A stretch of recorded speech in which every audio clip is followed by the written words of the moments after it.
This is the neuron, a specialized cell that sends and receives electrochemical impulses to other nerve cells, muscles, or gland cells. Neurons are constructed of three parts, each with many components. The ones we're specifically looking at today are the axon and the dendrites. These are the dendrites. They are short branched extensions attached to the cell body. They have a tree-like appearance. The thickness of the dendrite branches diminishes as they divide into smaller segments. The radius of dendrites varies from neuron to neuron.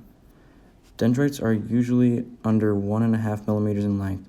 That is roughly the thickness of a grain of rice. There is only one axon in a neuron, which is much longer than dendrites, and are elongated and slender. Some can be up to several meters, like ones that run down your whole leg. The radius of these always remains constant. Some axons have fatty substance around them called myelin, which is an insulator. The overall function of a dendrite is to receive electrochemical impulses from other neurons at synapses and transmit them to the cell body. Impulses are received by dendrites via synapse, which is a junction between two nerve cells consisting of a gap across where impulses pass by diffusion of neurotransmitter. Each neurotransmitter binds to the dendrite at the synapse, similar to a lock and key, where the dendrite is the lock.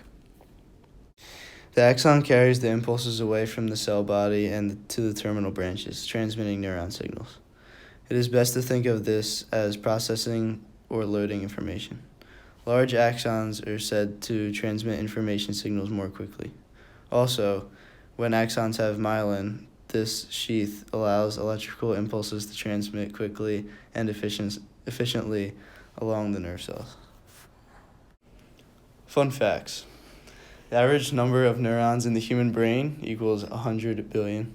The average number of neurons in the octopus brain equals 300 million. The proper name for axon is efferent, and the proper name for dendrite is afferent.